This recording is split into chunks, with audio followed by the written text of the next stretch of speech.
Hello everyone and welcome back to my channel. This is Sweet Peas part 2 video. In the part 1 I have shown you how we can draw sweet peas in different perspective. If you don't have any reference point or don't have any picture to draw sweet peas, then you can draw these flowers easily. So refer to my previous video if you want to. Now as you can see, I have created two compositions of sweet pea flowers because today I'm going to show you two different techniques to paint sweet peas. Both are quite simple, but one might be more comfortable for you and another might not be. It's totally depend on user to user. I like second technique better than first, but let's see how you feel about this. So let's start with the first one. So for the first one we are going to use wet on wet technique. So for that we need to apply a layer of water to wetten the petal area or whatever area you want to paint.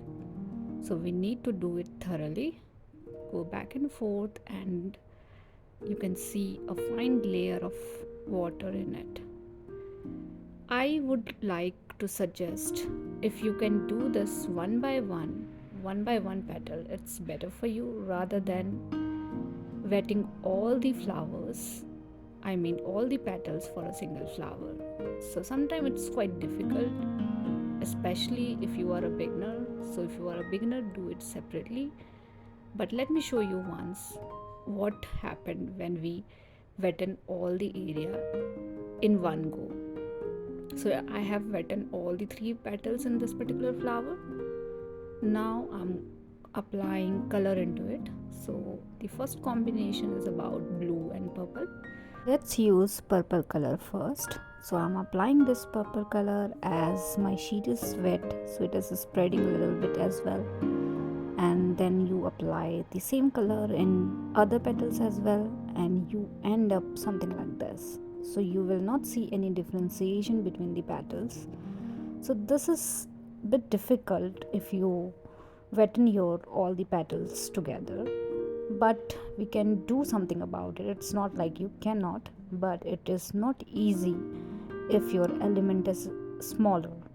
So in this case we have very small flower, we have wetted all the area and we are applying the same color. So what you can do, you can apply a different color to give little shades into these flowers and also to differentiate between the petals. You can use same color as well with the darker node. That is also something you can do, but I'm doing it with the blue color and I'm trying to give it a little perspective of having three petals in it. So you can do something like this, but make sure your petals are wet. That is why I always preferred to go one by one petal at a time. This might be a little hectic, but it gives you an easy way to paint these flowers. So let's paint another flower. This time I'm going to do only one petal at a time. So I'm wetting my one petal thoroughly this time. I'm not touching another petals, and once done you can apply color into it. Also, let me tell you one more thing. If you end up having more water and more color into your petals, then you can easily work on that. You just need to dry your brush completely and grab those water and color from that particular area. So I will show you that shortly, but let's add blue color into this particular petal. Now let's do another one. So my first petal is still wet. I'm applying water into the second petal. As you can see, the color is spreading because I have too much water in the second petal.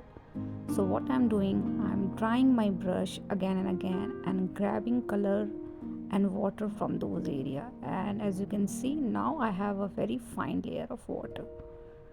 Now I can work in this particular petal. I can apply colors into it. You can apply first purple and then blue, or whatever combination you like to do, you can. can do it.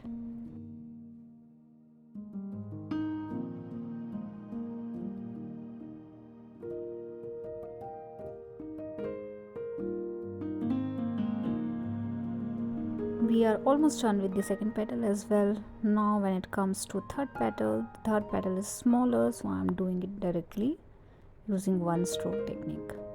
So we are done with the second flower as well. Now let's do the third one.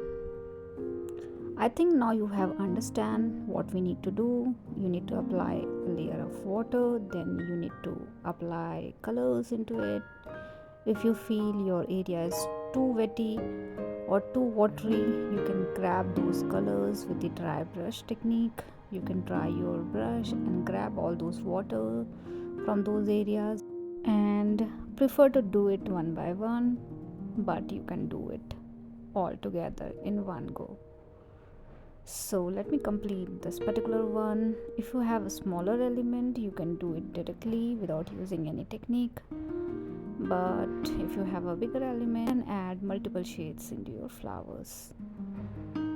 See, this area I feel like I need to grab some color from this area, so I'm grabbing those color with my dry brush. So we're done with the flowers, and you can repeat the same thing for the leaves like I did for the first one. Now let me show you one stroke leaves. I'm doing these leaves directly into the sheet without thinking too much. I'm moving my brush towards left and right to create something like this. But as we have painted flowers, likewise we can paint leaves as well. So my first color, I'm taking sap green. I'm wettening the area with the help of sap green. Then I'm adding more darker node into that particular leaves. You can do single strokes as well if leaves are smaller. Then you can add sepals at the base of each flowers. It depends on perspective to perspective. You can refer to my videos to know how we can add sepals as well. In the previous video, I have explained everything about how we can draw these flowers with different perspective. I will also share a link into the description section. If you want, you can refer from there. Now you can add stems and you can add vines, and I'm also creating 2 flower buds for this particular one. So let me create all these things quickly.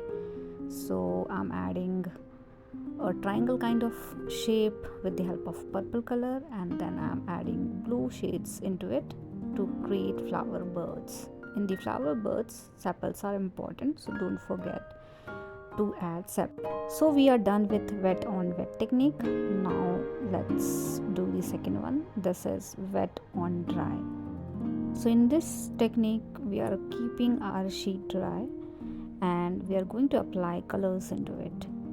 So let me add color into one area of a petal.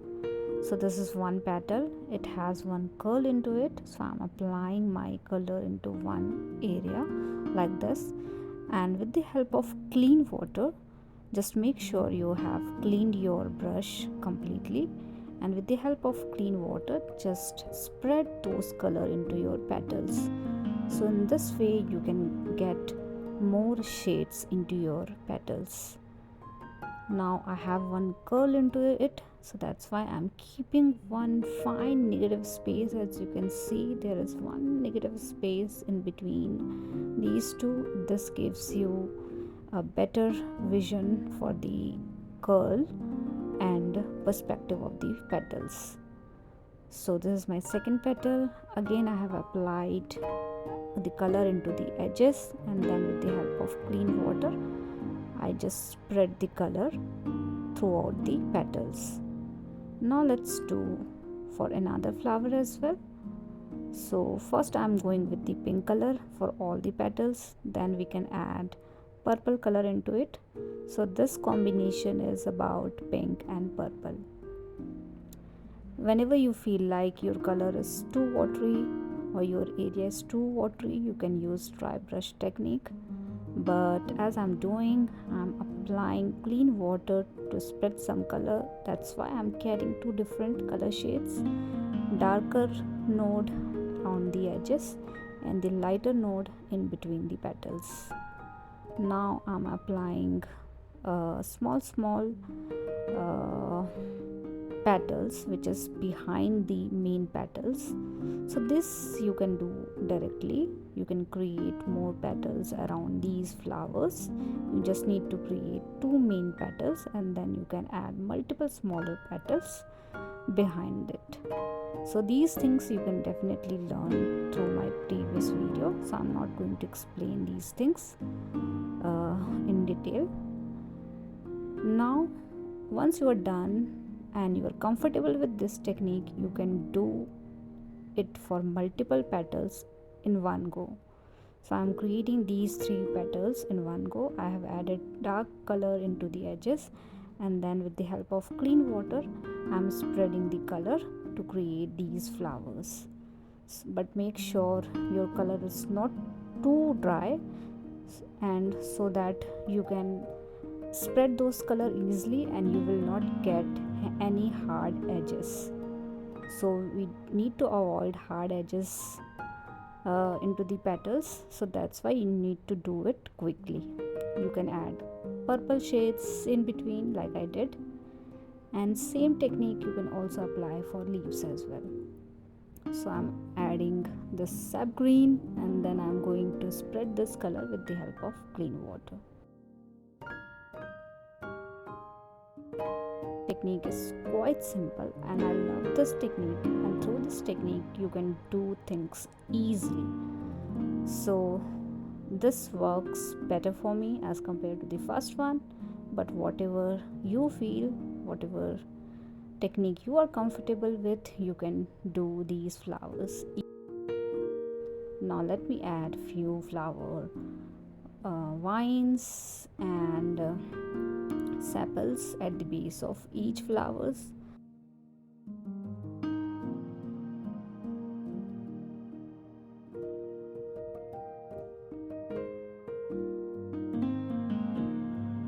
Composition is totally up to you. Whatever you like to do, you can do it. More vines into it, and we are almost done with this particular one. And I think this is very simple. You just need little practice around these techniques. In the next video I am going to show you 2 more techniques to paint these flowers, and we don't need to draw anything, so just be ready for the second video wherein we are going to learn 2 more techniques to paint these flowers. So I'm hoping this video is helpful for you guys, and do let me know if you guys have any feedback for me, and thank you so much for watching.